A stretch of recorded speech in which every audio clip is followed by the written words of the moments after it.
Graça e paz da parte de Deus, o nosso Senhor. Estamos aqui mais um dia pela graça de nosso Senhor.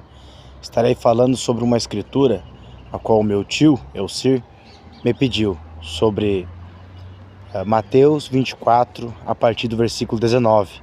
Mas eu estarei pegando um contexto para que saia uma explicação correta e bíblica. Mateus, de número 24, a seguir. Jesus saindo do templo, e enquanto caminhava, os seus discípulos se aproximaram para lhe mostrar as construções do templo, ou a firmeza do templo. Ele, porém, lhes disse: vocês estão vendo todas estas coisas? Em verdade vos digo que não ficará aqui pedra sobre pedra que não seja derrubada. No versículo 3, Jesus estava sentado no Monte das Oliveiras, quando seus discípulos se aproximaram dele e, em particular, lhe pediram, ou lhe perguntaram: diga-nos, quando estas coisas vão acontecer, e que sinal haverá da sua vinda e do fim dos tempos? Então, houve 3 perguntas da parte dos discípulos para o Senhor Jesus. Diga-nos quando estas coisas vão acontecer, e que sinal haverá da sua vinda e do fim dos tempos? Quando estas coisas vão acontecer? E que sinal haverá da sua vinda e o fim dos tempos, ou o fim do mundo, em algumas outras traduções? Então você analisa aqui, 3 perguntas foram feitas para o Senhor Jesus, e ele vai responder as 3 perguntas, mas não de forma cronológica, não, porque a Bíblia ela é profética.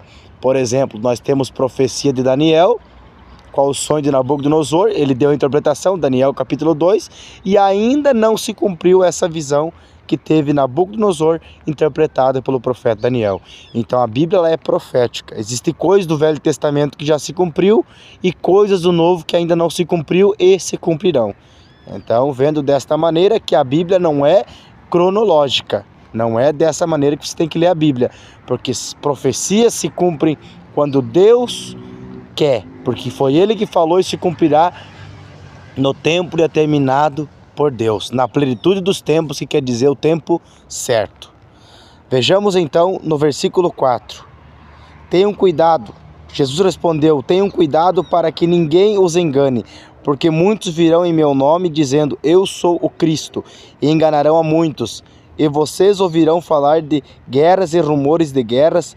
Fiquem atentos e não se assustem, porque é necessário que isto aconteça, mas ainda não é o fim. Porque nação se levantará contra nação e reino contra reino, haverá fomes e terremotos em vários lugares, porém todas estas coisas são o princípio das dores. Vocês serão entregues para serem maltratados e eles os matarão. Vocês serão odiados por todas as nações por causa do meu nome. Então sempre foi por causa do nome.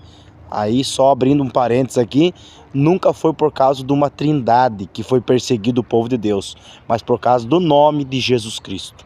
Sempre o diabo contraria esse nome. O problema dele é com esse nome, porque esse nome está sobre a autoridade e sobre todo o poder é dado a esse nome. Mateus 28, 18. Eis que é me dado todo o poder no céu e na terra. Então nesse nome se concentra todo o poder de salvação, de vida, de paz, de longanimidade, temperança, bondade. Tudo se encontra, se resume no nome do nosso Salvador, Senhor Jesus Cristo. Então eles seriam perseguidos por causa desse nome. Vocês serão entregues para serem maltratados e eles os matarão. Vocês serão odiados por todas as nações por causa do meu nome. Nesse tempo muitos hão de se escandalizar, trair e odiar uns aos outros. Muitos falsos profetas se levantarão e enganarão a muitos. E por se multiplicar a iniquidade, o amor de muitos se esfriará. Aqui está falando dos nossos dias. Por se multiplicar a iniquidade, o amor de muitos se esfriará. E o que é iniquidade? Iniquidade é pecado consciente. Você sabe que não deve fazer isso? Ah, mas eu não dou conta. Ore, peça graça, peça força, peça unção, peça poder. Atos capítulo 1, versículo 8. E serei revestido de poder e unção. Revestido de poder para quê? Para ficar parado? Poder você ganha para quê? Para estar em exercício. E de pregar o evangelho a toda criatura.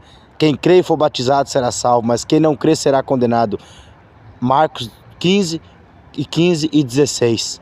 Então, Você recebe poder para pregar o evangelho. Ah, eu não sei pregar. Sempre tem uma maneira. Deus te usará de qualquer maneira, desde que você tenha recebido essa graça, esse poder de Deus, que é Atos capítulo 1, versículo 8, revestido de poder também para pregar o evangelho, para semear as boas novas de várias maneiras e por todos os meios, e também para ter uma vida limpa e santificada pelo poder de Deus. Somente através do sobrenatural, o poder de Deus, a pessoa vence o pecado, vence o mundo, vence as concupiscências da carne e vive uma vida correta e reta para Deus. Somente cheio da graça e do poder de Deus. Por isso tem que ser revestido do poder de Deus, para que não se esfrie o amor e para que a iniquidade não entre, para que o seu amor não esfrie. No versículo 15, quando pois vocês vierem situados no lugar santo, o abominável da desolação, de que falou o profeta Daniel, quem lê entenda. Aqui está falando já do fim dos tempos. Daniel é Apocalipse, para quem não sabe, Daniel, Zacarias, o profeta Zacarias também fala. Agora o profeta Daniel, quem lê entenda. Então os que estiverem na Judéia, fujam para os montes. Quem estiver no terraço, não desça para tirar de casa alguma coisa. E quem estiver no campo, não volte atrás para buscar a sua capa. Ai das que estiverem grávidas e das que amamentarem, naquele dia orem para que a fuga de vocês não aconteça no inverno e nem no sábado. Aqui Jesus está respondendo a primeira pergunta dos discípulos, onde eles mostram o templo e o Senhor Jesus disse que aqui não ficará pedra sobre pedra. A primeira destruição do templo de Jerusalém, com o rei Nabucodonosor.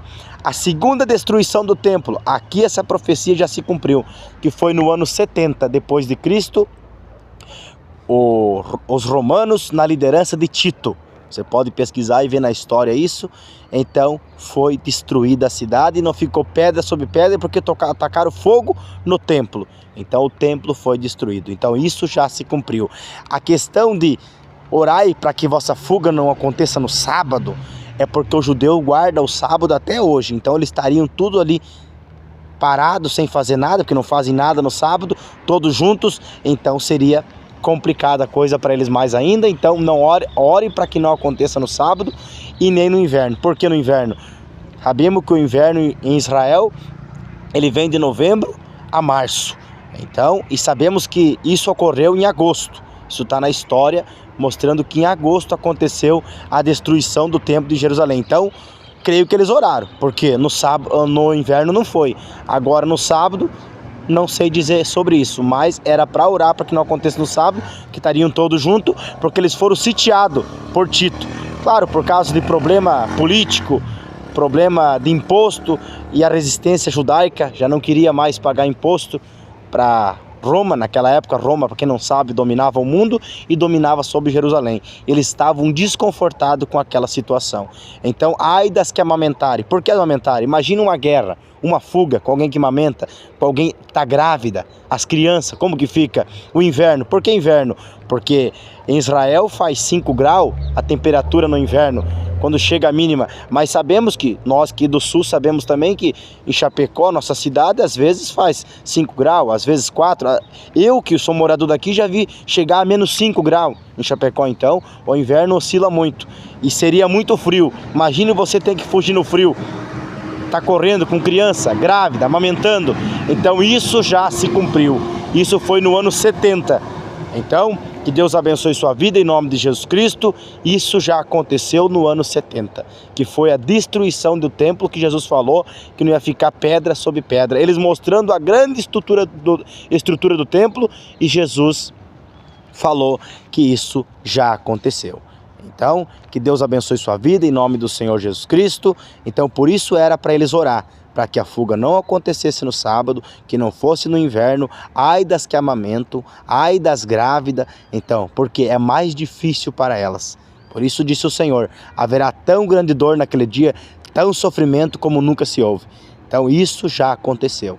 Então, que Deus abençoe tua vida em nome de Jesus Cristo. Curta, compartilhe. Não é inscrito no canal, se inscreva.